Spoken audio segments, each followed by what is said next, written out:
on my Area 51 line. You're on the air. Hello.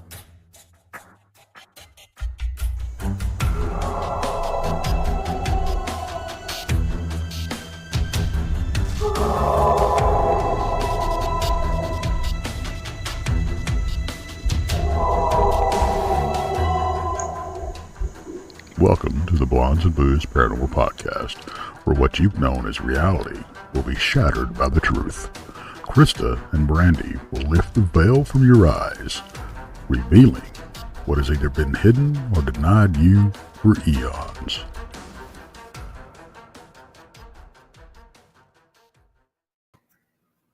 Hey, hey, hey. Hi, everybody. Happy Thursday. Thursday. Yeah. Yeah. Like, what day is it? I don't even know. I had to think about it myself. I was like, yeah, Thursday. Right. I had to think about it too. And actually, I just did a pre-record with Paranormal Paul for his show on Saturday. I have to tell you guys need to tune into that on Saturday evening at 7 p.m. Central. We had Ryan Edwards, and I'll tell you what, he has me asking questions like my mind is wandering, So he's just so well knowledge and being so young, my kids are older than he is, Right. Yeah. Right. Yes. And he's one of my buddies. Love him to death. So Yep. yeah. He's good. We just got to see him in San Antonio when we were down there. So that was a nice little surprise, even if it was just for a few minutes. Yeah. Yep.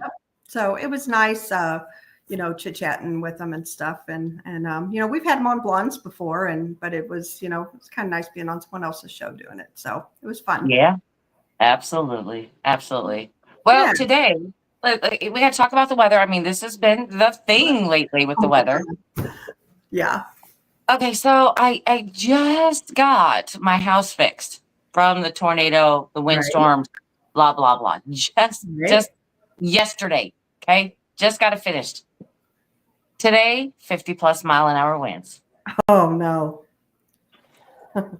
I have not looked around everywhere, but I seem to be okay now. It's finally calmed down out there.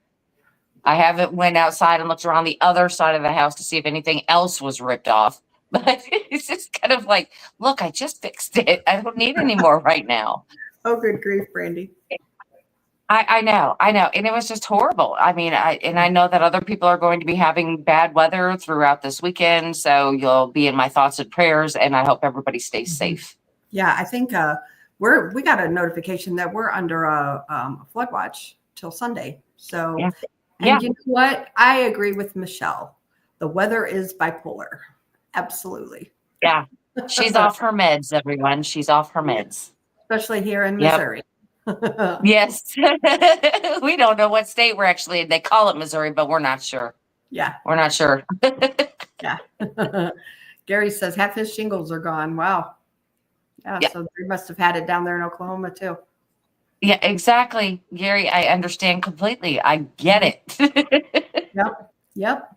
Well, we have a conference coming up, and we're just going to talk briefly, just really, really quick about it, because everybody has heard us talk about it ad nauseum. So really quick, September 19th and 20th, Brandy, you finish it and just tell me the two new ones too. Yes. Okay. So, of course, September 19th and 20th, the Crossing Realms Conference, the Eagleton Civic Center in Richmond, Missouri. Because we've talked about it. Thank you, JD Smooth. I see you out there. Thank you so much. Anyway, so we have talked about, hey, it started off small. We just want to do a little something, see how things went. Well, it's exploded.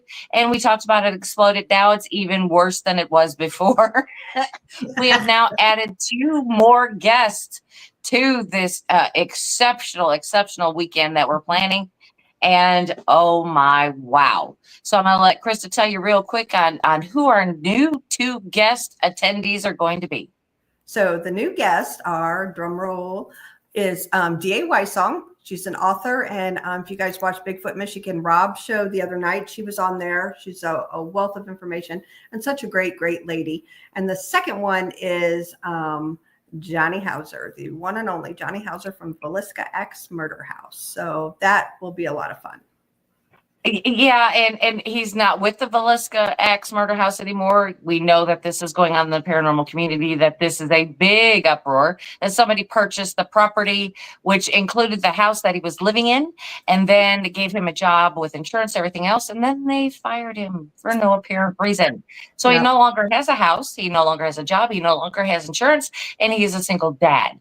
So we're doing all kinds of things for him out there, fundraisers and all kinds of stuff. So if you see one of these fundraisers, hey, give a helping hand if you can. If not, share it out. Let's just get it out there and see what kind of help we can get him. Absolutely. All right. So I'm looking forward to this show. We have Ron Boles backstage, and we're gonna talk some more weirdness like we always do every Thursday and Friday night. And so I'm gonna go ahead and bring him up. He looks ready here. Hello. Good evening, ladies. Hi, welcome. You agreed to come on tonight. Well, thank you for having me. Absolutely. I don't know if you remember, though, we met you at the Ozark conference a couple years ago. A couple of years ago, I do remember that. Yeah. And you were in the back of my mind. I'm like, I need to reach out to him. And then finally, I'm like, I'm going to do it. I'm going to do it today. So here I am. We met you on that exciting weekend that we had. I appreciate that. Okay. That was my mother-in-law's 80th birthday. And we had family come in all the way from Florida and a big old thing. And so I was trying to juggle that and plus smoke a big old barbecue dinner for all this family for my mother-in-law's milestone birthday and yada yada yada. But I did get to meet you, and it was a pleasure. Yes, absolutely. Likewise. We so Brandy and I, we started out in this ghost stuff. That was kind of our forte, and then we kind of dipped our toes onto the cryptid side of things, the Bigfoot, the Dogman type stuff. And now we're addicted. Now it's all about that side of things. So how did you get your start in doing this? Well, being, first of all, it's sort of fate. I was born in 1967. What year some Bigfoot geeks would probably know right off the bat what that means, but what is significant about that year? Yeah, Patty. That was the year of October 1967 is when the Patterson-Gimlin film took place. Yeah. Growing up in that time, watched In Search Of with Leonard Nimoy and about the Bigfoot, The Legend of Boggy Creek, the $6 Million Man versus Bigfoot. Oh yeah. Bigfoot and Wild Boy, so Bigfoot was sort of like in the background. Sure. It was entertaining, but it really wasn't, in my face. And I read a couple of books, as a kid.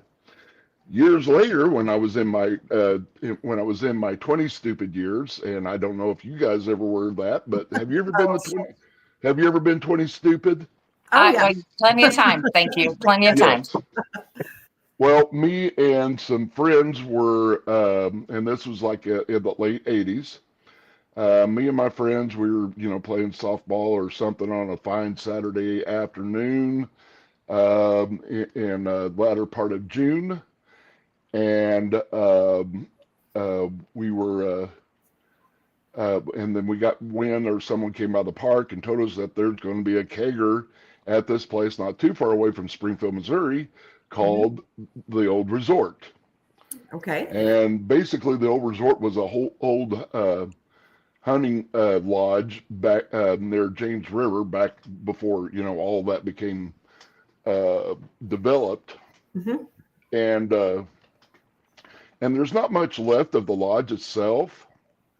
There is about I would say just under a mile drive, if you want to call it a driveway, but an elevated path to where the lodge was.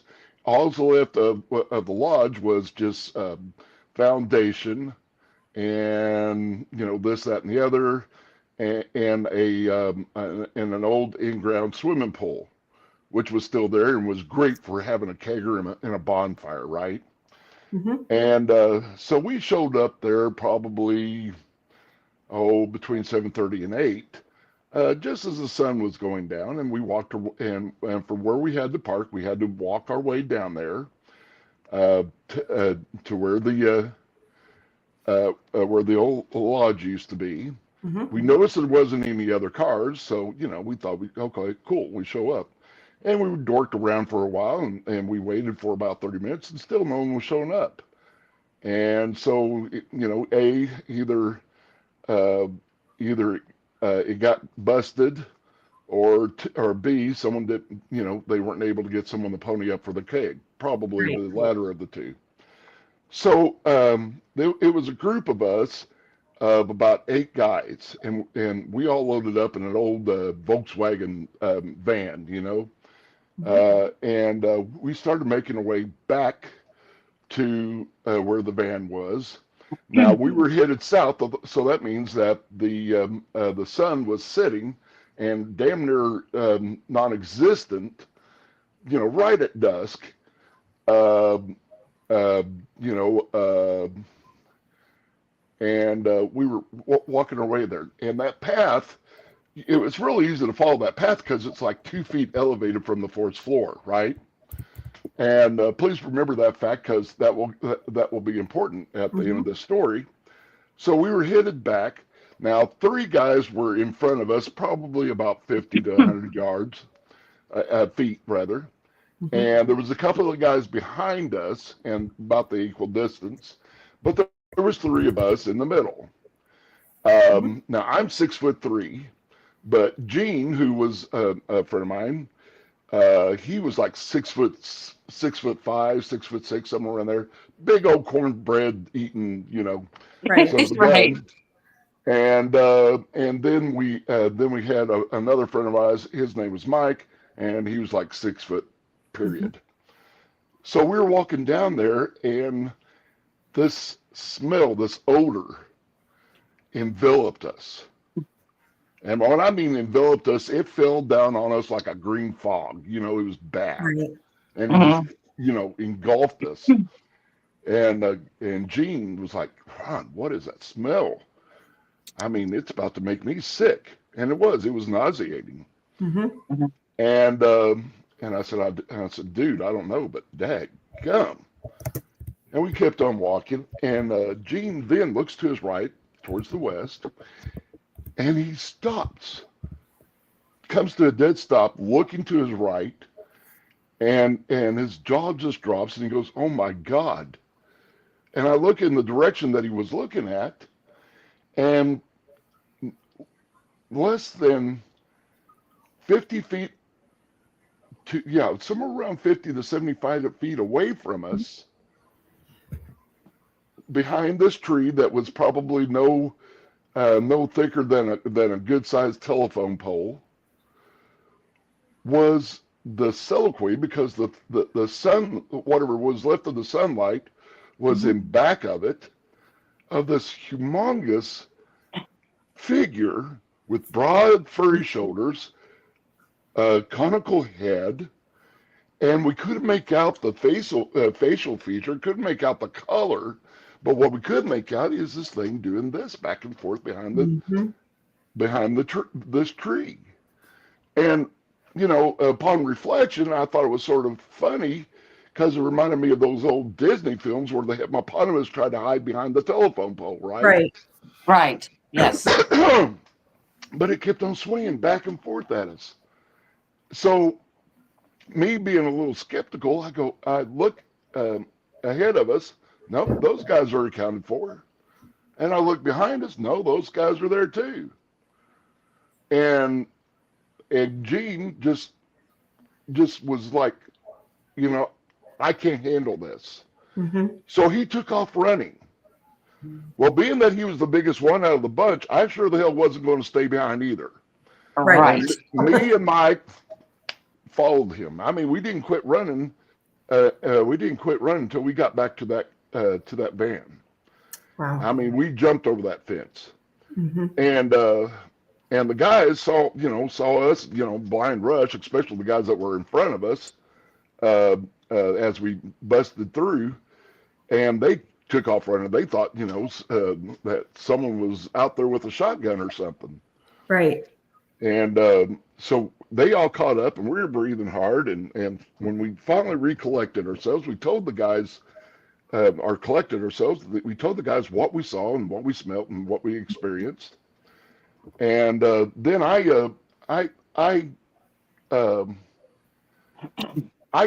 sort of, started to get skeptical. Okay, maybe the smell that we smelt, because it was this bad, and I don't mean to gross you out, but it reminded me of fermented vomit. Right. Not that I smell that a lot, but that's how bad it was. Right. And maybe someone got sick. I mean, people's had caregivers before. Sure. And maybe that was a cedar tree behind that tree swaying in the breeze, even though I didn't recall any breeze. And so me and the guy that owned the van, who took his keys with him, we decided to go back to where we saw this thing. Mm-hmm. And I knew where it was because there was an old log that went across that pathway about where we were. Uh-huh. And so we went back there, and just enough light to be, pitch dark. We went back there, and I looked at that tree, and there was no cedar tree behind that tree. Mm-hmm. And when we got there, that smell was gone. Right. So this was my first experience. Mm-hmm. I wasn't looking for it. I wasn't hoping to see it. It literally, right. was there. It hit me in the face. Were you a believer before that? I was a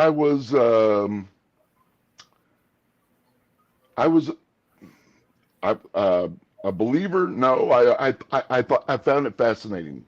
Sure. Yep, I get it. But I found it fascinating, but I did not believe. I wasn't a believer. And after that, it took it for a long time. Yeah. It took me to openly talk about it. I mean, this was in my early to mid 20s. Mm-hmm. And really, I didn't openly talk about it, right? Except for the people that experienced it with me. Sure. Until I was in my 30s. Did y'all know what it was? Did you immediately say Bigfoot, or what was going through y'all's heads when you guys were talking about it? After it really sat on my head. Mm-hmm. And you got to remember, this is the late 80s. It wasn't like today, mm-hmm. where we could get on the computer and start looking up stuff. Sure. Yeah, absolutely. But as it progressed, we started putting two to two. I mean, Bigfoot was something that was in the Northwest. It was not in Missouri. Right. But then we started hearing news reports of other sightings around James River, mm-hmm. and various things, and then for the first time I learned about Momo, and then all of a sudden, wait a minute, the Legend of Boggy Creek, that's in flipping Arkansas. Yeah. Mm-hmm. So really, 2 and 2 didn't come together until after this. Yeah. Yeah. Especially Momo. I mean, it's your same state, Yeah, I honestly believe that there was a rash of sightings. I do think that situation got exploited. I mean, people were selling Momo hair that came from Aunt Fran's artificial fur coat. They were. There was even a country song made about it. Yeah, there was. And there was a lot of exploitation on that. Mm-hmm. Yep. Yep. I totally understand that. Yeah, and I really get what you're saying when you said, that you didn't really want to talk about it after that. You just kind of stayed quiet about, everything that had happened to you. Um, I would have too. Thank you, Tennessee Ridge Runner. We see you. Thank you so much. Um, it happened to Chris and I too. But the thing was, where it happened, there were other people involved. So we did have that validation. Right. And yes, that's what we were there for. Yes, that was what we were looking for. It was like, but it found us. We didn't find it, which made that even more weird. You know what I mean? Right. It was like we spent that whole time looking for it. Then all of a sudden, boom, we're not looking for it. And there it is. So Right. Oh, by the way, I get what you were saying. I told you to remember, about us being on that path, being roughly 2 feet above the forest floor. Yes. Now, Gene, like I said, Gene was 6'5", 6'6", right? Yeah. Approximately, Gene being where he was, and this thing being where it was, Gene could have been eye to eye with this. Wow. See, there you go. There's that height again, Krista. This is exactly what I was saying before. When I first saw it, I kind of sized it up at 6'5", but when they measured it, it was right there at like 6'7". So I was pretty darn close. Right. Yeah. So that's pretty cool. Yeah, Very much. and I mean, this really affected me. I mean, this invaded my dreams. I mean, Wow. there's even times when I'll just, I'll be asleep and I start dreaming about, and usually about something that's coming up in my life where, there's change and there's a lot of unknown factors that's happening in my life. I start dreaming that I'm in the woods and I'm seeing something. I can't get close to it and I can't get away from it. And it parallel walks me, as I'm walking through the woods. Yeah. Wow. And I've heard of other people having dreams of Bigfoot and things like that have had encounters. So I don't know. Well, it's a jagged pill. Some people, I mean, I had one person that, I talked about it. Now, this is years later after I became an investigator and stuff. And I've had people ask me, weren't you scared? I said, the first time, hell yeah, I was terrified. Sure. But so was the first time me riding a roller coaster. Right. Now, woohoo! Yeah. It's like, let's do it. Okay. Yeah. So for us, so the ghost thing, I've done ghosts for so many years. Ghosts don't scare me anymore. My adrenaline rush is gone, until we started doing this Bigfoot thing. Now going out into the woods in the middle of the night, my adrenaline rush is back for sure. Well, and people, I've been interviewed by other ghost investigators, and I'll tell them, I said, you guys have it easier than we do. And they go, how you figure? I said, you go, and this is just, numbers out of my head. You go to a haunting, you're in a, let's say 25 square foot home. Okay. And there you are. When we go investigating, we're in a 25 square mile radius. Right. Yeah. True story. Yeah. So We get it. Well, and that is very true. I mean, I love both. I still love both. They both still amaze me. So I'm pretty. I'll do either or. But I will tell you that the element that I have when we're out investigating in the woods and things like that is that we do have other elements that not only are watching you, they could kill you too. So it's kind of like you have that extra added thing, like where I go a lot, there's wild hogs, of course, and then Chris and I, we go in and then we have to deal with poisonous snakes and then, just all the other critters out there. So, I mean, there's extra added scariness out there. Yeah, when I go in the woods, I am probably more scared of feral hogs than I am a Bigfoot. Yes. Because hogs will gank you. They will gang up on you and they will eat you. They might eat your teeth if they feel like it, but Yeah, they may not. It might be the only thing left of you. Yeah, the only evidence of your DNA will be in not in pig crap. I'm sorry. There you go. That is so true. That is so true. Yeah. So, I mean, what are you doing now? What type of investigating are you doing now? Are you doing this out in the same area that you had your first encounter, or are you expanding from there? Oh, I mainly like to check out areas in my backyard. Mhm. But I've been in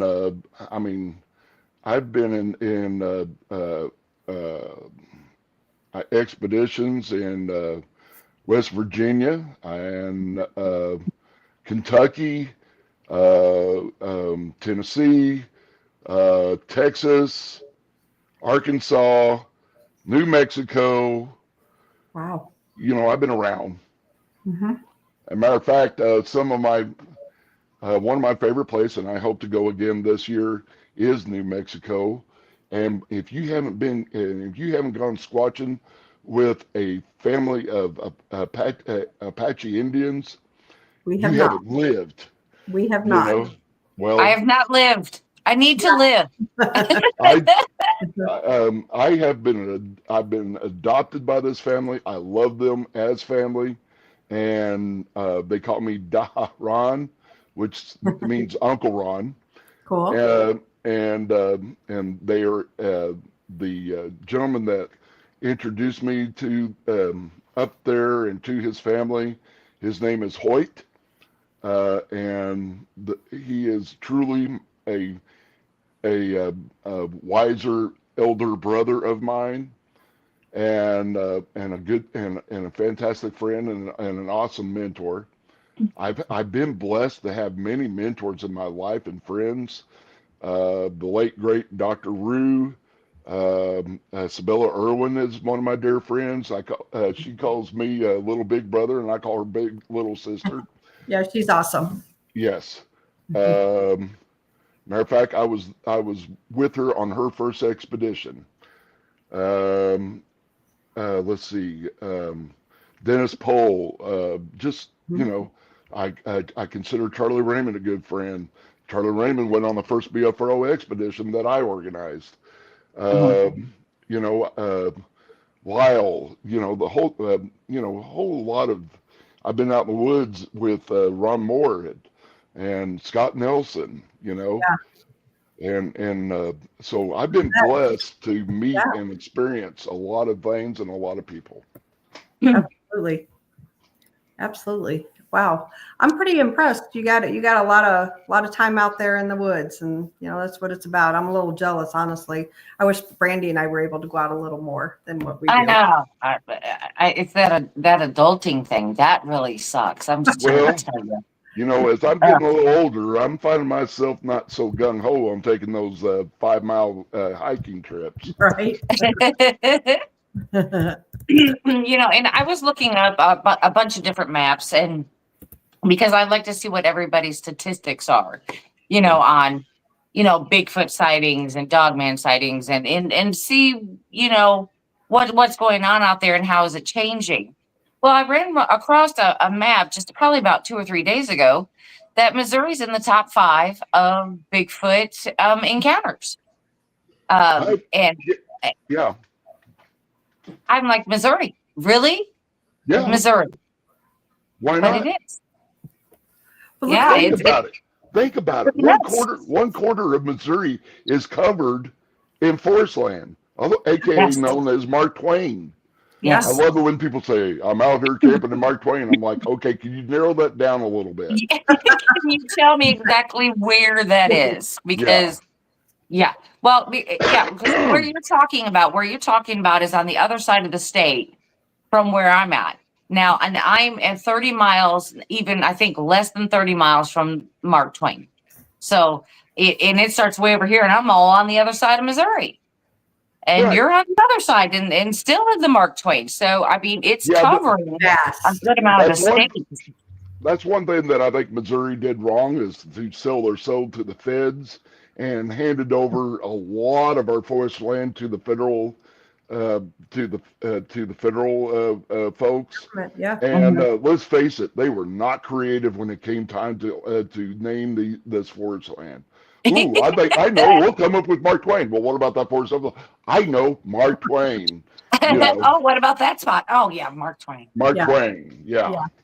Yeah, and God forbid, I tell you what, if you confuse Mark Twain with Ozark National Scenic Riverways, you will be corrected. Yes, you will be definitely corrected.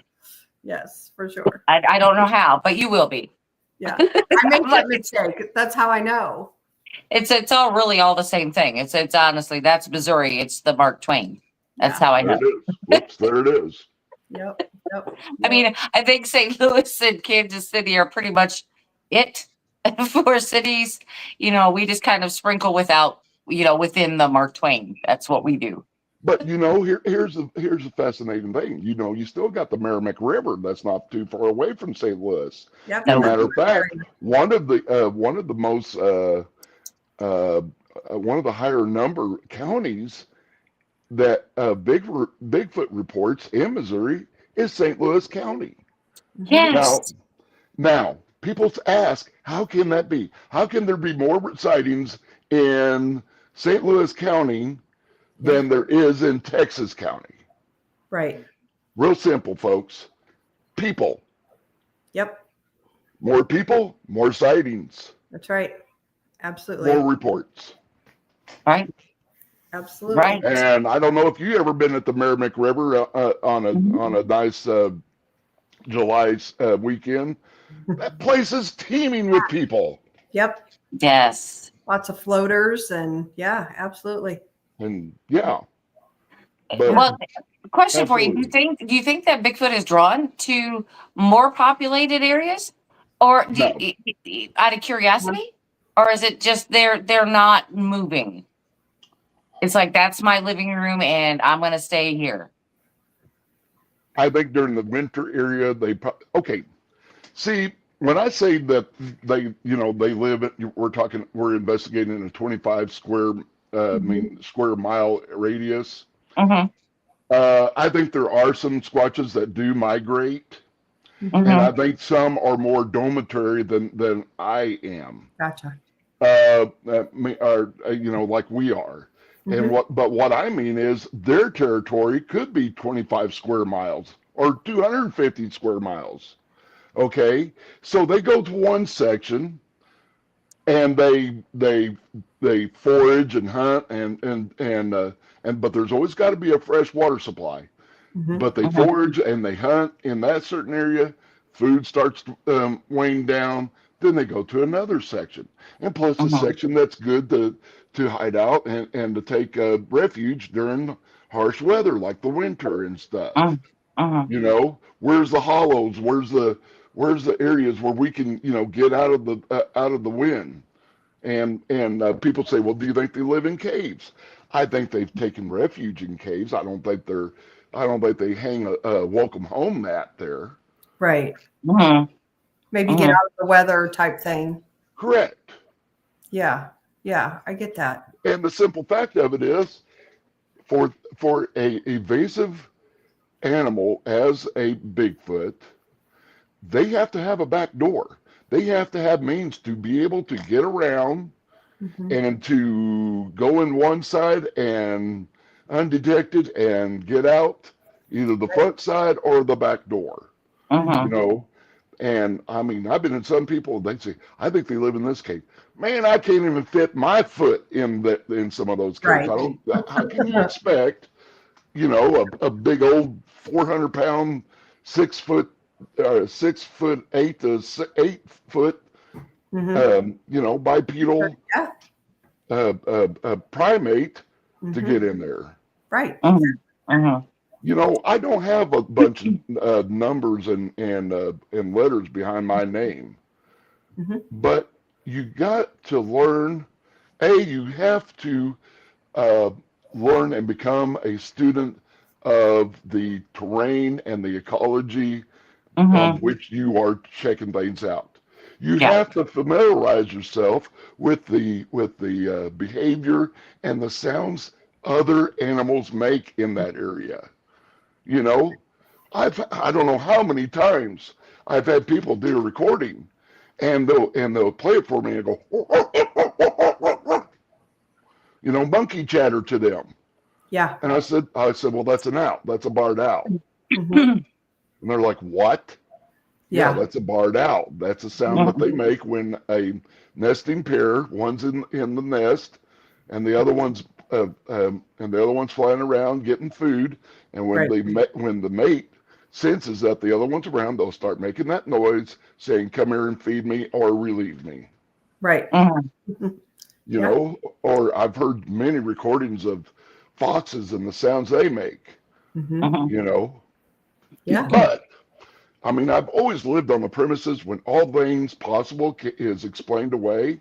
Only then can you look at the impossible. Absolutely. Absolutely. I agree with that. That's true. And I'm sitting here listening to you talk about the terrain and things like that. I mean, I, I Plant life. What's the deer population? Just all sorts of things that you got to know. yeah. I mean, because they're like, well, why wouldn't they live in the mountains? Do you really realize some of these mountains are so high? The air is thinner. The vegetation grows scarce. And, it's too hard for animals to move around out there because they don't have what they need to Right. survive. It Well, becomes a harsher environment for them. So why would Bigfoot be up there? No reason to be. Come on down where it's nice and green, where there's lots of water, fish, deer, other stuff. Yeah. yeah, vegetation and yeah. Why does Bigfoot always walk? Why does Bigfoot always walk with what seems to be like a forward slope? Right. Right. Okay. You try to be big a size and walk through a thick brush. Through big Mhm. brush Right. and see and how okay when you go in the forest, and I'm sure you two have. Mhm. I haven't been with the forest, so I'm not going to make that assumption, but you have. Um, when you go into thick brush, do you go like this or do you go like this? Actually, go forward. Now Actually, I walk like that when I come home from a very long, bad day at work. I don't have to even be going into the woods. You know, it's just their posture's a little bit different because of the way they're built and Right. and the way they have to move. And I love that about them because people are like, why? I think that was a bear. That's the answer I get. Like if somebody is actually looking at a Bigfoot, I think that's a bear. Well, bears don't have shoulders. Did it have shoulders? Well, and people that's been on expeditions with me, they'll Mhm. attest to this. I'm not happy until something is thrown at me. Oh no, I don't want that. Bears don't throw anything. Right. Right. Right. How often does that happen? I'm sort of known for my howls, Uh-huh. Mhm. and they usually, I would say 7 times out of 10, they get some kind of reaction. Yeah. Wow. Wow. We're going to have to go to the woods with you. Get some reaction. Exactly.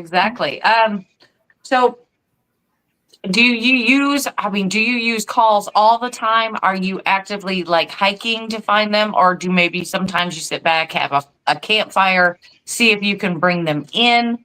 What do you do? What is your technique that works best for you? Once again, it really depends on the terrain that you have this campfire. If you're like on a creek bed, yeah, you can set up a little campfire there. Cook a little, I like to sizzle up some bacon, get that smell out there, because who doesn't love bacon, right? Right. Mhm. If they feel that they are strategically in a advantage point where they can look down on you without being discovered themselves, Mhm. Yeah, they will jack with you. I don't know how many times you've heard this, but I've heard it more than once, more than 10 times, where a person will be on a riverside or a creek. They'll be fishing, reel something in, and as soon as they get that fish in, something on the other side of the river throws a rock at them. Mm-hmm. You know, Yeah. Krista, and because I was always thinking about that. I was thinking about that. Krista, we need to do some night fishing. Yeah. well, Just some catch and release and see if that would I help. heard a report. You said the Ozarks Scenic Riverway. Mhm. I remember where a couple of boys were catfishing on Black River up there, not too far away from Current, Yeah. and someone did not like them pulling their fish out of their river. Right. Right. I Yeah. think they're a little bit territorial about their space as far as what food we're taking out of their system. Mhm. One of my mentors told me, if you know that a squatch is reasonably close by, or you suspicion, I should say, Mm-hmm. and are very close, start milling around in the ground. Act like you're picking stuff off the ground and putting it in your mouth. It will drive them nuts, and it will make them come a little bit closer because they're curious of what the hell you're eating on their turf. Okay. It's kind of like what I was doing, Krista, when we were down in Falk, and I was picking up them rocks, and I was playing with the rocks, and then I'd throw them. Yeah. Yeah. Yeah. So that was interesting. So Brandy and I just went down to Falk, yeah, we're down there. It was our second time being down there, and we went with Will Lunsford. And Brandy, tell him what happened with when you were throwing the stones. It was really strange because I'd pick up I'd make a lot of noise. I'd kind of shuffle my feet a little bit, and then I'd get down there and I'd look for the perfect rock, and then I'd pick up the rock and I'd play with the rock for a second, and then I would just lightly toss it. Lightly toss it. And the next thing you know, you would hear movement, and it wasn't off to one side. I mean, it was kind of like it was all around. So it was like there was more than one. I mean, you definitely got that feeling. But as I did it more, then you could kind of hear something else. Every time that I would kind of shuffle, then you'd hear something else kind of shuffle. It was actually kind of cool.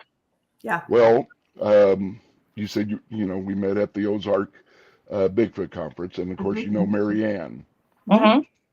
Did she ever tell you her experience with me out there one time? Mm-mm. Okay, this was a few years. This was about 3 years ago. We had an expedition out there in Howell County, and I took a group of probably, I would say 10, and Mary Ann and her husband was one of them. And I took them down an old log road, Loggard's Road. Sure. And we're talking, you had to be very careful where your feet were because you could trip easily.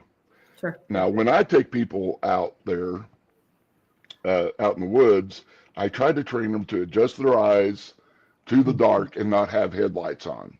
But if there's obstacles like a log or something, one red light on it so people can see where they're going.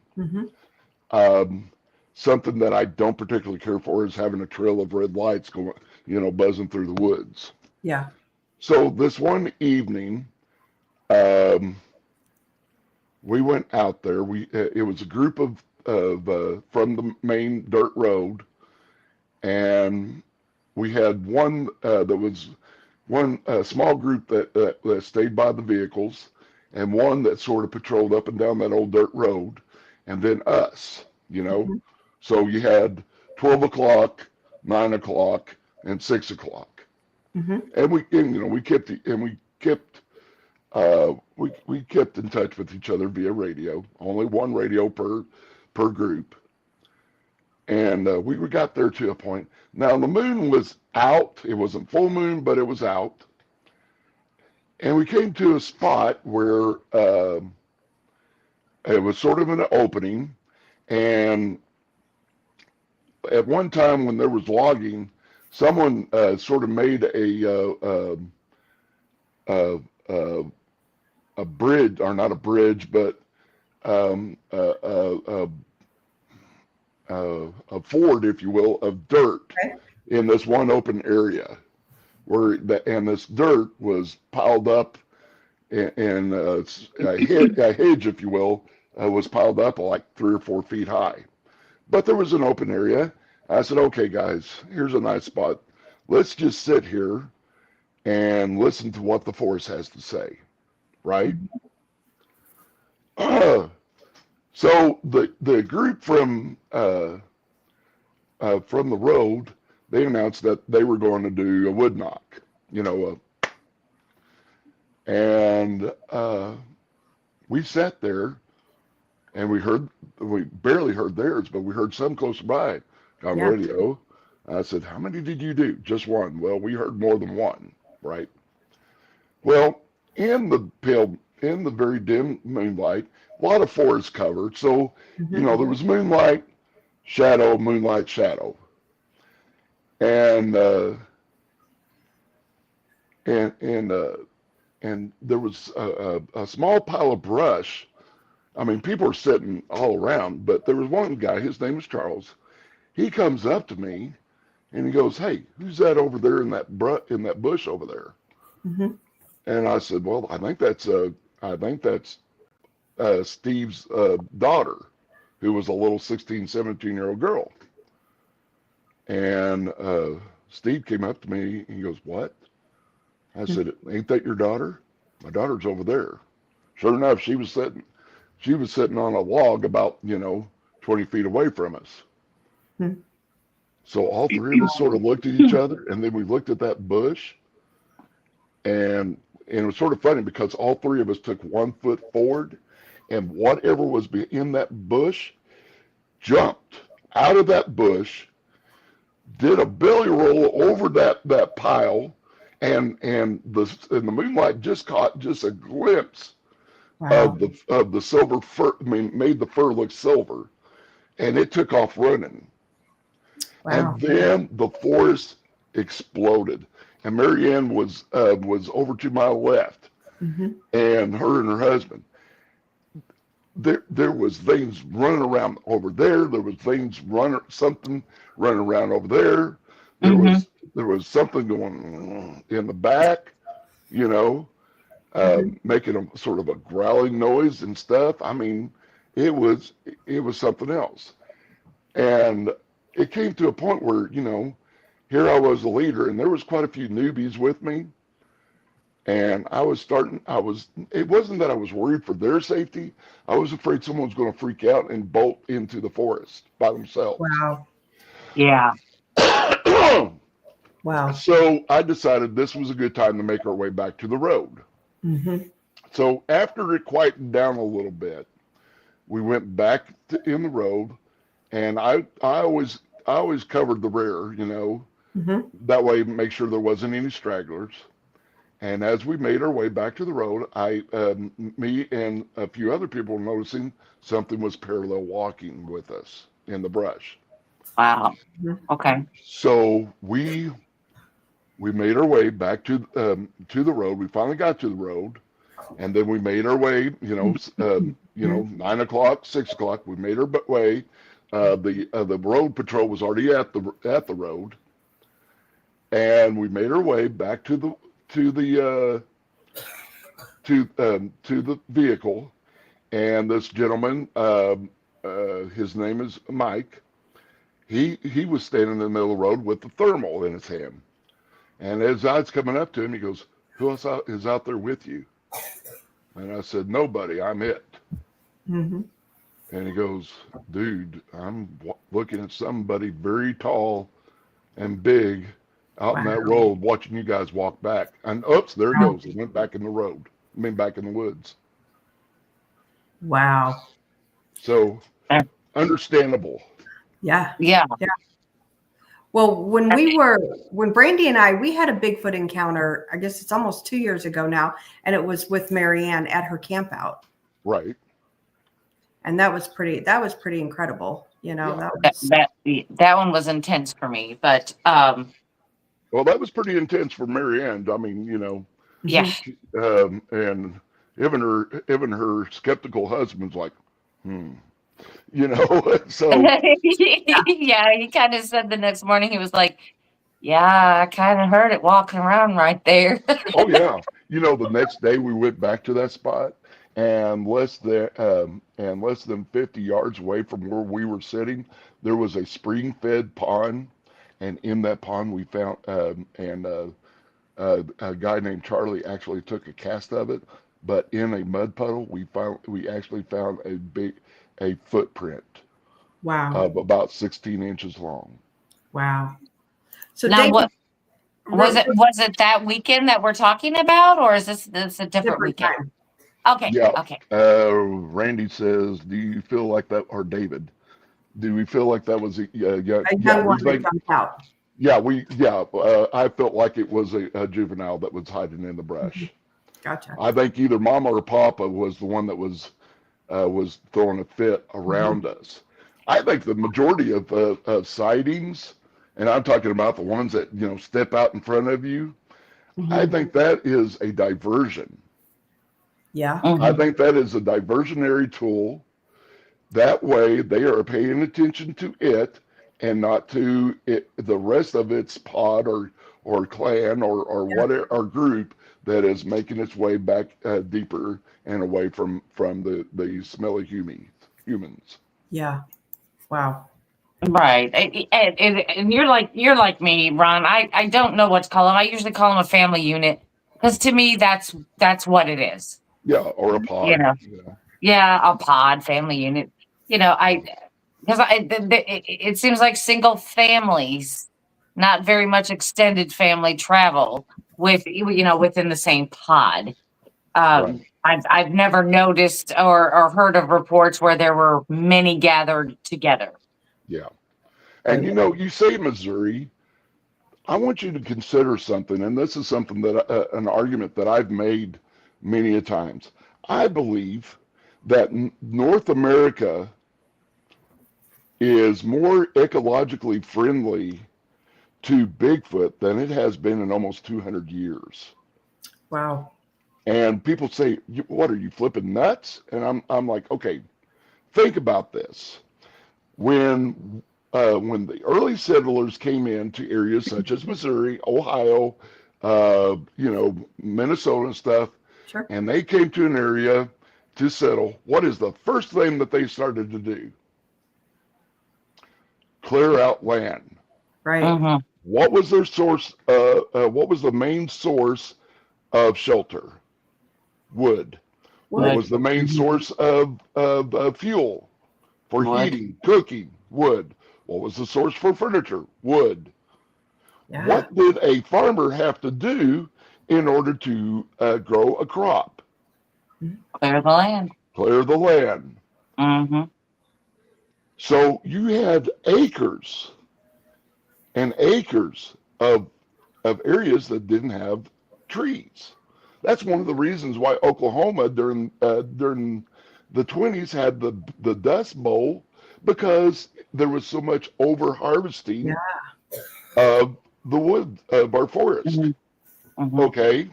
Along with the over harvesting of the forest, we also had the over harvesting of our wildlife.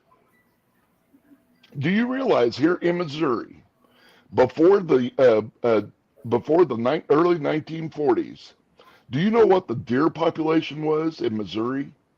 No idea. No. Less than 100. Really? Really. The most of the deer that we enjoy today are transplants from like Canada and northern Michigan. Wow. Had no idea. The turkey population, just about as much. Wow. Now, over the years of good conservation and proper land and stuff like that, you can't swing a dead cat without seeing a deer. Right. Sure. And right now, I live on the south side of Springfield. I still live in the city limits, and I don't live downtown, but I live in the city limits. Any given night, sitting on my patio, I can listen to the tom turkeys cackle. Yeah. Mm-hmm. You know, Yeah. so we had, and all over that period of time, you had the overharvesting of the forest. You had pollution, thanks to the Industrial Revolution, of your water sources. You had over harvesting of their food. Mm-hmm. You know, of course, these things are going to make themselves scarce. Their population is going to dwindle, and plus, whoever's left is going to move up northwest. Mm-hmm. Well, now over the years, that has changed. We have our okay. Well, let me give you an example. Okay, I'm going to show you something on my computer. Okay. Okay, do you see this? Yes. I'm making my screen bigger. Yes. Okay, in this is a picture. Do you think that you will see a Bigfoot in that kind of terrain? I don't I know. would say no. Okay. It's not very. Mhm. Not many places to How about hide. how about this? Put it up just a little bit. Raise it up just a little bit. Is that better? And it's got to point the camera down. Point the camera Yeah, down. point your camera down a little bit. How's that? A little more. Mhm. Okay, we can see it now. So that looks more forested. Yes. Yes. Okay.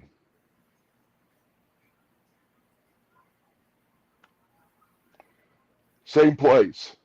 One picture was taken in 1880. The other one was taken in 2000. Yeah, that makes sense. Mm-hmm. Wow, I see that. Think Wow. about it. Yeah. Makes total. And get this.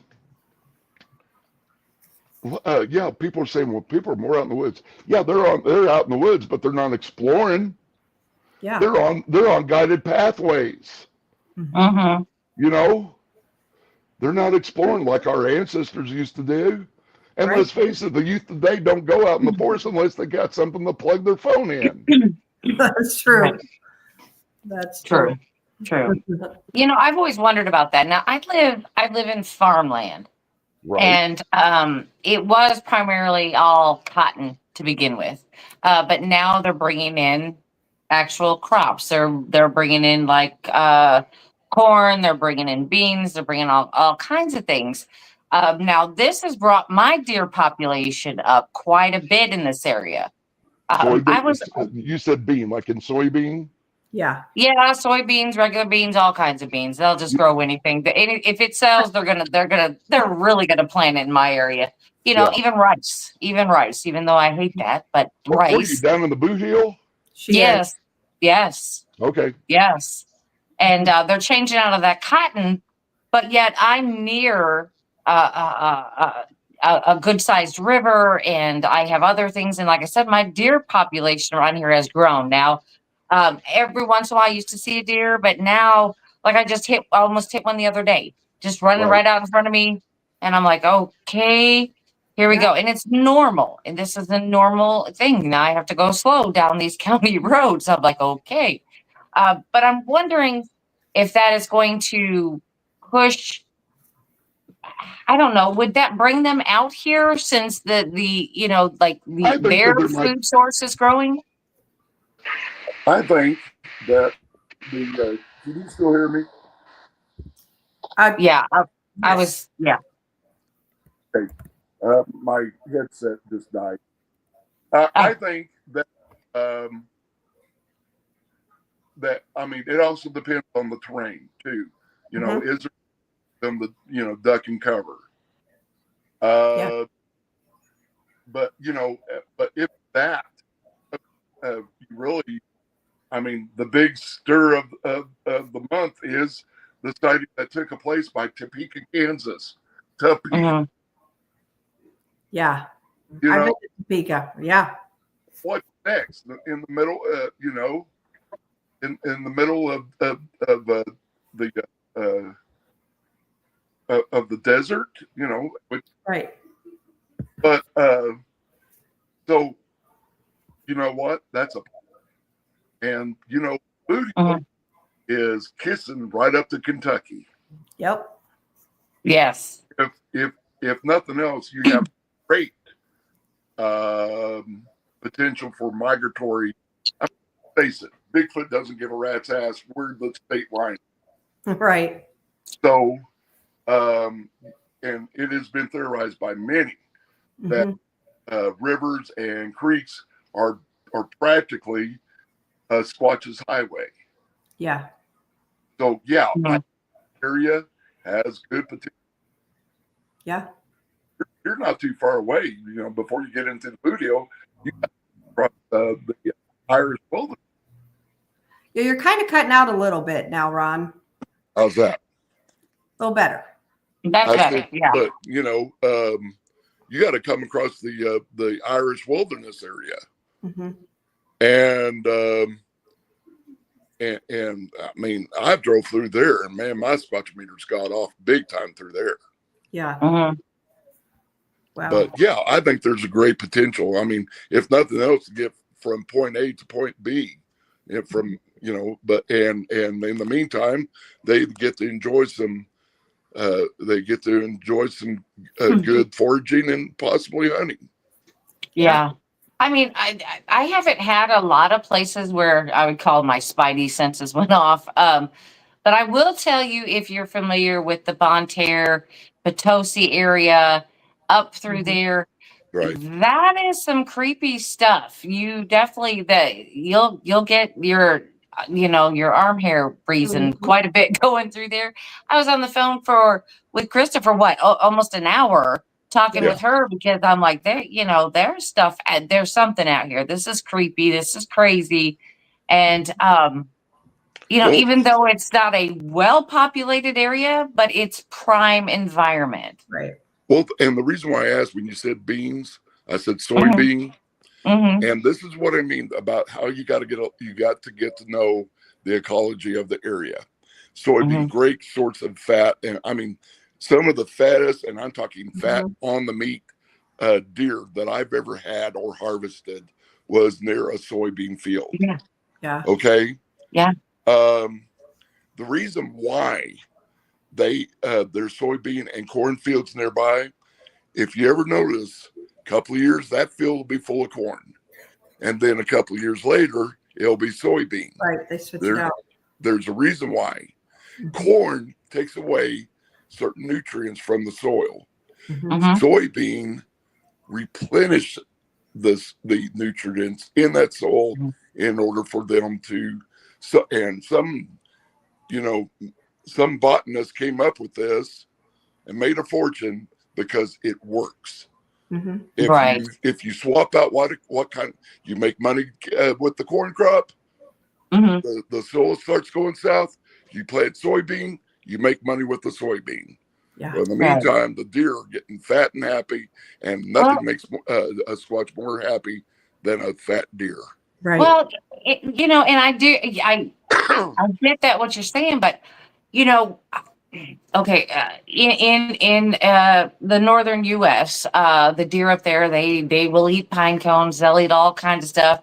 These southern deer are a little spoiled. They get their farm fed deer running around here, and you can see them out there grazing after when the farmers are not there or after they've harvested. I mean, these deer are fat. Yeah. And the taste of the venison is definitely different. I mean, northern deer taste a little more gamey to me, where southern deer, well, they taste a lot better to me. So, I mean, I'm wondering. I mean, maybe this will bring them into this area more so. I mean, like I said, we talked about the Mark Twain. So we've talked about the Mark Twain to investigators from. Matter of fact, I even said this to Dr. Jeff Meldrum. Him and I have come to an agreement anytime we meet up that when we get together, we will not discuss Bigfoot. But he brought it up, so I said one thing to him. I said, you know what? I said, I will lay even money that when they come up with the refutable proof that Bigfoot lives, that it won't be from the Northwest. It will be from the Midwest. and it may, and it definitely may. What do you think about, since you're a Missourian, what do you think about them releasing elk within our state again? And do you think there will be more of an uptick of Bigfoot sightings because this is happening? This is bringing in a food source, another One of the food squatchiest source. places I've ever been to is at Ponca, Arkansas. Mhm. And guess what is teeming? And guess what kind of animal is teeming down there? Ponca, Arkansas is known for its elk.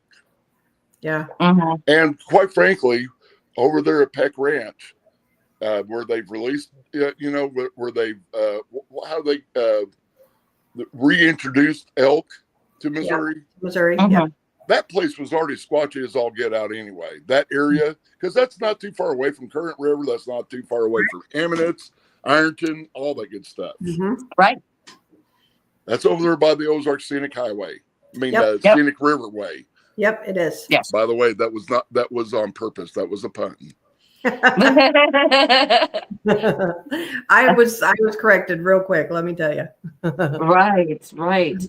Yeah, because it just makes me wonder if, because I the environment's changing. The weather pattern is changing.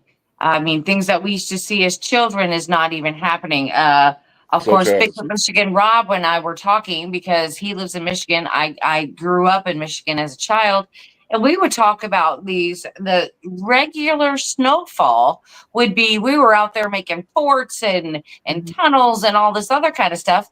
And now they're not even getting that in the wintertime. They're lucky to get enough to come up, to your kneecap. Maybe. I don't know. I Maybe. got a friend up in Peninsula, and for a good 5 months out of the year, I get to hear her gripe about how much damn snow she's having to deal with. That Upper Peninsula is. Let me just tell you that that's something of its own. That is. Right. It's its own thing. I am not denying some kind of global change going on. Right. Do I think that it's necessarily all man-made? No. Mhm. Matter of fact, I think it's almost molecular on how much we have actual influence on the weather. I think throughout history, I mean, you can see how it changed on its own, and the human population it had nothing to do with it. Right. It's just. I mean, they called phases. Greenland for a reason. Right. You know. So people would go there even though it's covered in ice. It's Well, actually, the first Viking word was Vinland. Oh well. Because you could grow vineyards out there, but in the masses, and then there's a lot of different. There's always some changes in the weather, right. And this weather, this winter we got a lot of snow. We got a lot more than we've had in a while. But Right. And you were able to build forts and dig tunnels and stuff. You were a lot smaller then too. Oh no, it had nothing to do with being small. My mother actually agreed with me when I said, "Hey, was the snow deeper when I was a kid, or was it just because I was little?" She said, "No, it was definitely deeper." And then we would have snow. We would have snow starting even in October, Right. and then it lasts all the way through February. Now they're not even getting that. Yeah. They're not getting the snow. I think honestly it comes in spurts. Yeah. But I'm wondering if this is going to have an impact on if they migrate, if they don't migrate, if they, if it's going to have, an impact on their own environment. I see where you're getting at. Yeah. If the area is more habitable in a milder climate, is there a need for migration, or can they become more dormant? And good question. But like I said, they also count on the terrain of being able to duck and cover. Very well. Yeah. Yeah, because I always wonder, because when we have these tornado outbreaks, which we've Right. been having a ton lately, Mhm. I'm like, I wonder because can they feel that coming? Now I noticed that a lot of animals out there can feel that. They can feel it coming. They can feel rainstorms, thunderstorms, and they'll go seek cover well before the storms even hit. Right. So I'm wondering if they can feel that too. Well, okay, a lot of old timers, and even I'll say, and I guess I'm an old timer, but I'm not older timers than myself. Mhm. Have you ever heard the expression, I can smell the rain coming? Oh yeah. Yes. Or I can feel it in my knee. My knee's hurt, so it's gonna rain or Well, something. I can smell the rain coming. Mhm. Yes. Feel the barometric pressure change. Yeah. Hmm. And if a person if a person that lives out in the outdoors, or even certain animals that live in the outdoors all the time, and they look up the sky and they see a certain formations, cloud formations going on, and a shift, Mhm. a strange shift in wind. Hmm. I've seen this before. I think I'm going to head over here real quick. Yeah. Mhm. Yeah. So animals are. Yeah. Every once in a while, you'll see a cow fly, like recently. Yeah. Oh, it wasn't in a movie. There was a video of a couple of cows that got caught up in there. Mhm. But let's face it, cows are stupid. But Yeah. I mean, um, I and something else I brought up about the water supply. Mhm. Yeah. Think about this: when you were in Texas, say 200 years ago, 100 years or over 100 years ago, when you were in Texas, how much water source availability was in Texas at the time? Yeah, I don't know. Yeah, that's something I don't know. How many reservoir lakes are now, and dammed up rivers are in Texas now? Better Yeah. be if you're going to keep water supply to Dallas and Austin and all that stuff, right? Yeah. Mhm. Yeah. Huge cities. I mean, Springfield, where our water supply is being fed from Stockton Lake. Wow. Okay. Lake of the Ozarks, Mm-hmm. that wasn't a lake. That was freaking Osage River. Right. Yep. How much water source is available?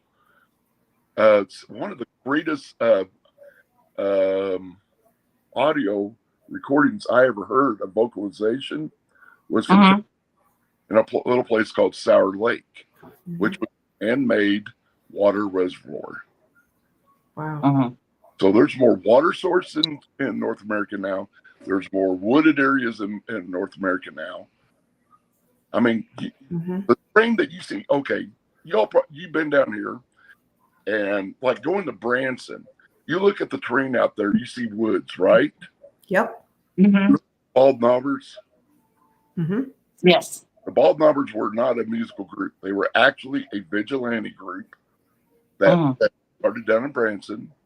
And the reason why they were called the Bald Knobbers is because that's where they would meet, on top of those hills, and they called them Bald Knobs because there was no trees up on those hills, and they could see anybody that might be sneaking up on them.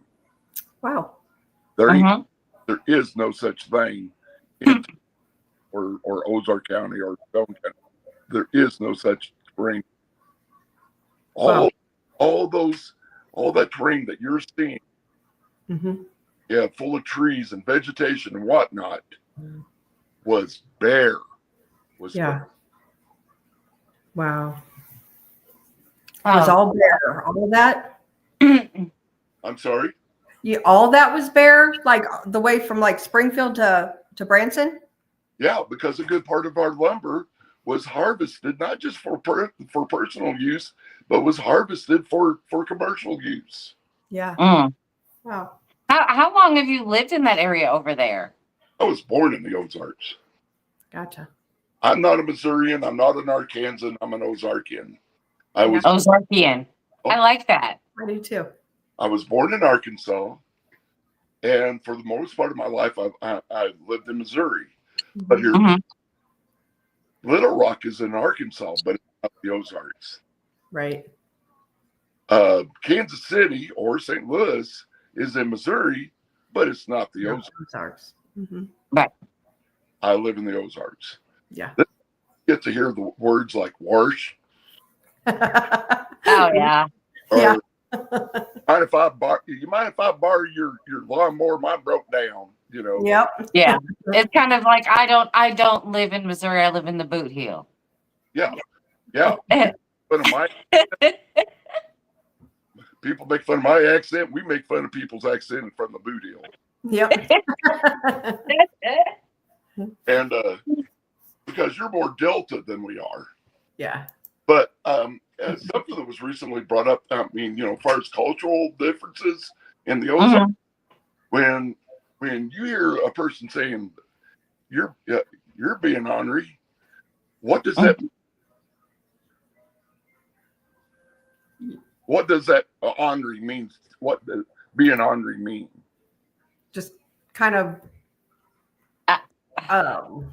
not really bad, but just kind of, you know, annoying, maybe ornery. Yeah. Like Hey, yeah. in the Ozarks, being ornery, Sassy. being mischievous. mischievous. That's a good Yeah. word. There you go. There it is. There's that one. And I've been accused of being ornery quite a bit. Yeah. For some Well, reason, when I think say ornery, I mean crotchety. Yeah. That, yeah. There's the word, crotchety. Ozarks. But in the Ozarks, being ornery means that you're being mischievous. yeah. Oh, you're a little troublemaker. Right. Yeah. Yeah. Ozarks, it means that you're a grouch. Yeah. Yep. Yeah. It's just funny the words we use now. From where Chris and I are, even though we're on actually separate ends of the state, you know, we have a lot of Illinois influence.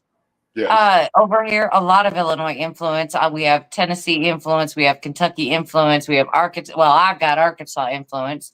So, I mean, what us being in the corners, which is what we were talking about, the terrain and everything, that the Mark Twain goes all the way through the middle. It's funny how everything changes about what the influences that we do have through here, and it's with the Mississippi running the way that it does and down this side of the state. And we've always talked about, you know, of course, Missouri's the cave state. Which a lot of people I didn't quite catch that. You cut out. realize that Missouri is known to be the cave state. They Yep. Right. usually think of Kentucky. And I'm That. yeah, because I'm wondering if they kind of use those caves, because you know a lot of it hasn't been explored. I mean, just it's kind of like the ocean. They go on, and they have not even explored enough of it. Let's just say that. I'm wondering if they may use that in turbulent weather. In Missouri, we Could don't it? Mm-hmm. we have some, but we don't have anything Mhm. like the Mammoth Caves in Kentucky, or you know Mhm. that one place in Tennessee where they actually take a boat in there. You know, Yeah. you know, we don't exactly have caves like that. You know, Matt Moneymaker asked me one time, "What's our main agriculture source in the Ozarks?" Mhm. I thought about it for a second. I said, "Rocks." And he goes, I said, "No, seriously, we have more quarries than we have crops." hmm You know, now if you go to the boot hill, then you're talking, you know, crops. When Right. you're up north, yeah, you're seeing even more crops. hmm Starts we're full of limestone. Mm-hmm. Yeah. It's interesting. Yeah, it is. We It is. do. I mean, it's just interesting. But I mean, like you're right. The terrain is changing. Yes. Mm-hmm. And it'll be interesting to see what changes we'll even see coming up in the next decade. You know, of reports and sightings and encounters. You know, all of that stuff. It'll be interesting to see if They are going to migrate because things are changing so much. Well, like I said, as of right now, North America ecologically is more ecologically friendly than it has been in over 200 years. Yeah. And I see what you're saying about that, though. I totally get that, with the forest and stuff now. Yeah. Yeah, I mean, Mhm. I can Bigfoot. totally see that. It's Bigfoot 101. You have to have the right terrain, the right forest cover, which is part of that one, the good food supply, which we have deer, feral hogs, wild turkey, yada yada, and vegetation, then running wild than we ever had before. Mm-hmm. And for instance, what season is? I mean, I'm not hunting. I'm talking foraging. What season's coming up that everybody's excited about? In this season, you cut out again. I'm sorry. Morel mushrooms. Oh, morel. Yeah. Oh, yeah. Yeah. They didn't have that back then because you had to have trees. Yeah. Back in the day. Yeah. Mm-hmm. You had to have rotting. You had to have rotting timber, old growth, to have that kind of mushroom to grow. Mm-hmm. Yeah. Mm-hmm. I have a question for you, real quick. Yes. What are your thoughts about? You hear people who gift these creatures. What are your thoughts about that? Risky. Yeah. That's the what thing I thought. is, and here's something that I've always said, it really depends on the individual squatch. These things aren't sheep. When you see one sheep, you pretty much know what the other one's going to do, right? Right. Mm-hmm. These are individuals with individual personalities. Sure. Mm-hmm. So, you don't know what one will do the other, okay? Mm-hmm. Mm-hmm. I've heard good things and I've heard bad things. One thing that Scott Nelson told me one time, he was doing an investigation up there in northwest Missouri and Kansas border, and a great story. This old boy on the Kansas side, he would always know when the squatches were coming through in the fall and the spring, okay? Because they would, there was two telltale signs. He started gifting these things. He didn't do it right at the house. He would take a distance away from the house on a stump, and he would put a pan of dog food on it when he knows that they're in the area. And they would let him know that they're in the area because they start throwing rocks on his roof. And plus, there'd be a rash of dogs disappearing from that surrounding area. Wow. Never his dogs, but surrounding dogs in the surrounding area would disappear, right? And he would go out there, he would put out the big old pan of dog food, half a bag, and leave it there. Now, granted, this could have been a raccoon or a possum that got into that dog food or what have you. Sure. Could have been coyotes, you never know. Right. Until one day he went out there to put out his regular gifting of food on that stump. And the pan that he usually put, big old, pizza pan or whatever, on that stump, he would put that pan, he went out there to refill that pan, or actually had the pan with him full, and he would take the dog food and put the pan on there and stuff. But on that stump, exactly where he put that pan is, he found about 7 or 8 dog collars. Oh, wow. So they were taking the dogs, but left the collars gifting back. They were gifting him those pretty little things that were on the dogs that they took. Oh, wow. That was their gift back. Wow. Yeah, that was like, we don't need these. You can have them back here. Well, they probably thought it was pretty. Yeah. Yeah. But then on the other hand, Sabella and this other investigator, Ronnie Powell, they did an investigation in a place, I believe, in Kentucky, and this family lived in an area where a family of Squatches were hanging out, Mm-hmm. and they started gifting them. Okay, and to the point that the Squatches were, depending on it. And there was a alpha male in that group, and they called him Slash, like the rock star. Mm-hmm. Because he had long black curly hair. Well, they were gone for a weekend, some family function out of state or something. And when they left on a Friday night, and they got back on a Monday night.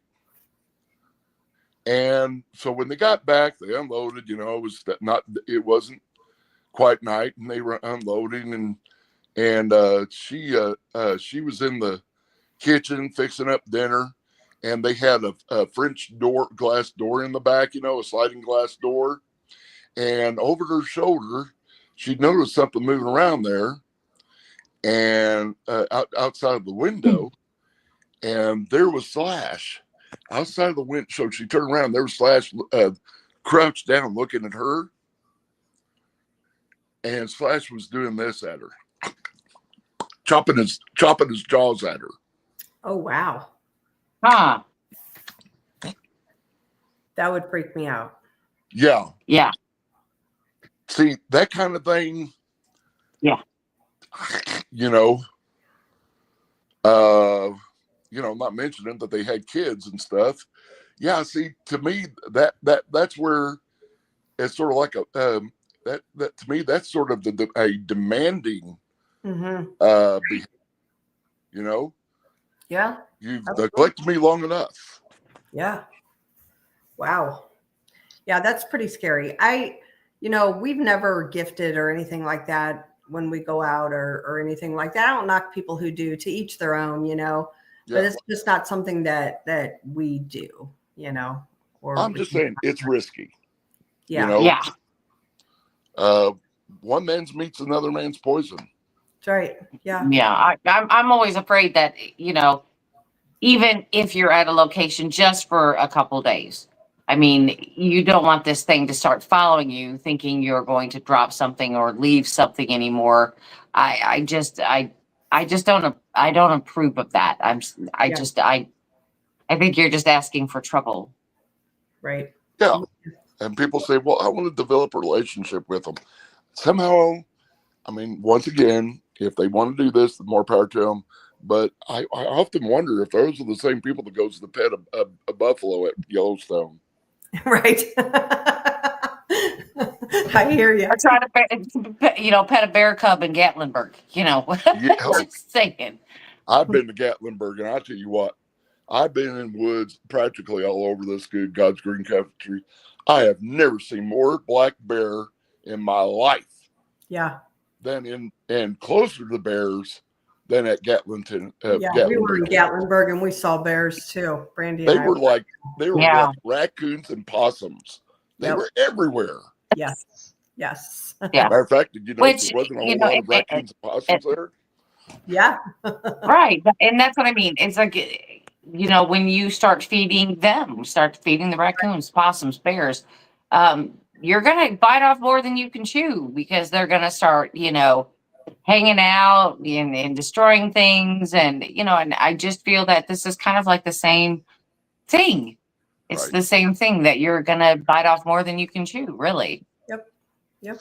My argument about, about it being more ecologically friendly to Squatches today than it has been in almost 200 years. I mean, does my argument have a sound theory behind it? I think so. Absolutely. Makes total sense when you. What about there's black and white? What about the Boot Hill girl? Yeah, I really believe that. Because I mean, yeah, they were stripping and mining everything that they could get their hands on, you know. And so, was it leaving the environment of no minerals, no food source, no water? Absolutely. They, you know, because they were polluting the waters, they were doing all this kind of stuff. And now that they have all these laws in place and how much they can do and da da da da da, I with everything coming back, I believe it. I really do believe that you're right there. Yeah, a lot of people don't realize that, you know, the Joplin area Mhm. had more millionaires in capita than the entire country at one time. You know Wow. why? Zinc mines. Mhm. Wow. Right. Like I said, they were stripping everything they could because they didn't have any requirements, or they didn't have to meet any standards. They could Right. just do whatever they wanted if it was their property. Yeah. Mhm. And you know, they are basically killing the environment. You're right. Yeah. But, you know, and the funny thing about it is, and I always like to say that, you know, this is more than a coincidence. Mhm. You know what U.S. president led the charge to bring about the American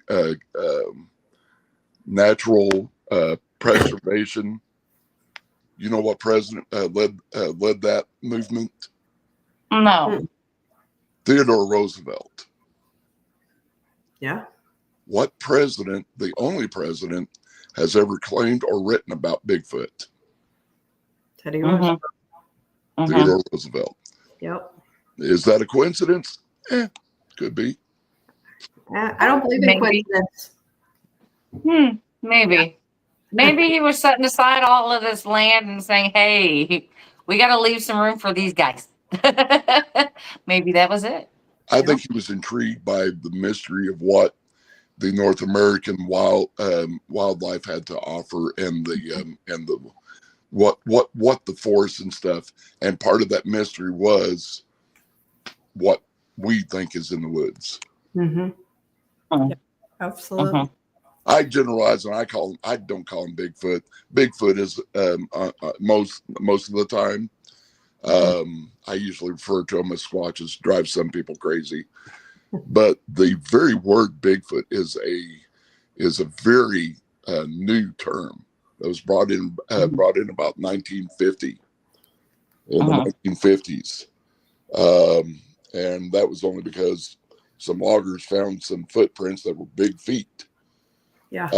If you ever get a chance to read a book called The Historical Bigfoot by Chad Arment, it's very interesting because it's a collection of old newspaper reports dating all the way back to the early 1800s, and it's all broke up in different states and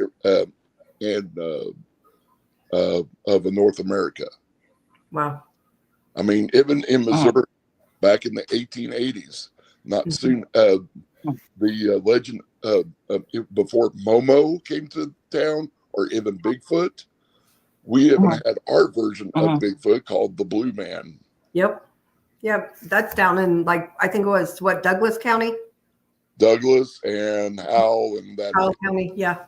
And you know what the nickname for Douglas County is? What's that?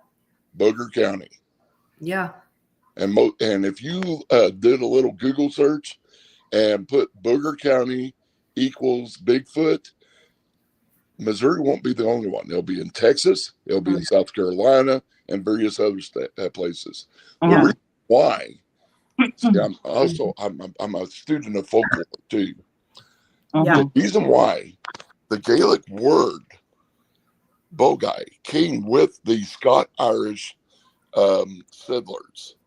See, the Scot-Irish, my grandma always said that you could tell the difference between a Scot-Irish family and one of Dutch or German descent, because the Scot-Irish was always the ones that were living up there in the boonies, and the German and the Dutch, who had more money, always lived in the valleys. Yeah.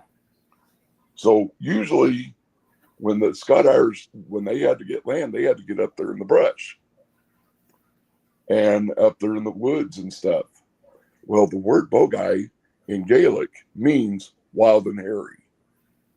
Wow. Bogai became Americanized and later became that's a real booger of a hill, which means wild and hairy, right? This is how intertwined Bigfoot is in American culture, and we didn't realize it. We all grew up with the boogeyman. That's right. That's right. Yep. Yes, we did. Yeah. I'm sorry, I rattle. No, you're good. You're good. We're gonna. It's 9:35. We usually go about an hour and a half, and the only reason I'd keep going, but our friend Monica Rawlins, she comes on at 10 p.m. and so we don't like to step on toes. So we're gonna have to end the show. But I'd like to have you back because this has been really, really interesting. And I have questions here for you that I didn't get to ask yet. So. Oh, I'm so sorry. Next time, I will agree to shut up. No, you're good. That's what it's about. Like Bigfoot Michigan Rob always says, if the hosts are doing the talking, it's not a good show. Right. When I saw that you invited me to be on your show, I want to share you this, just to end with a laugh. One of my favorite you reminded me of, and I mean no insult by this, of one of my favorite Bigfoot jokes. There was a couple of blonde women walking through the woods. And one looked down, they were sisters. And one looked down there and said, "Look, sister, it's a Bigfoot track." And the other blonde goes, "No, sister, that is a bear track." "No, sister, I'm telling you, that's a Bigfoot track." "No, that's a bear track." Those two kept on arguing until the train hit them. Oh, my goodness. Oh, that's awesome. That's funny. Ladies, have a wonderful evening. I haven't heard that one, though. Thank you so much for coming on. We totally appreciate it. And we have a conference in Missouri, in Richmond, Missouri, and love to invite you up to it. Got a lot of people. This weekend? No, it's September 19th and 20th. Oh, September. See, that's a whole new ball of wax. Yeah. Okay. Yeah. So, it's going to be a good one. We got everybody from there's on the Bigfoot side of things to the UFO side of things to the ghost side of things. And some of our Bigfoot, we have Will Lunsford, we have Linda Eastburns coming. We have I've been on one of her I've been on her little documentary. She's great. And then we have Martin Grove coming, Miguel Ramirez, Sasquatch Theory. Oh yeah, I just did an interview with him. Yeah, he's awesome. So yeah, come on up and see us. All righty. Yeah, thank you so much for coming on, though, for sure. And like I said, I'll have you back on because I have a lot more questions. Well, right. Yeah. I probably got a lot more answers. I hope sure you do. I just wanted to remind everybody. Yeah, I just want to remind everybody that tomorrow night we are coming on at 8 p.m. Central. I will not be off of work on time. So it'll be 8 p.m. tomorrow night. We hate to change it on you, but unfortunately I like to eat, so I got to work. And so we'll be on then. So catch us tomorrow night at 8 p.m. Central. Yes. So until tomorrow night, we will see everybody. And thank you once again, Ron. We appreciate you. It was my privilege. Thank you. And real quick, Ron. I want to thank JD Smooth real quick and Mickey G for being a member for so long, and Tennessee Ridge Runner. You guys are great. We appreciate each and every one of you. And good night. We'll see y'all tomorrow. Good night.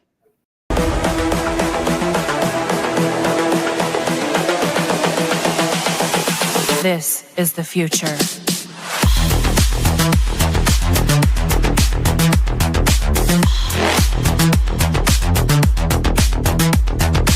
Evolution. The Crossing Realms Conference launches September 19th and 20th and will dock in Richmond, Missouri. This is already being called the event of the year, folks.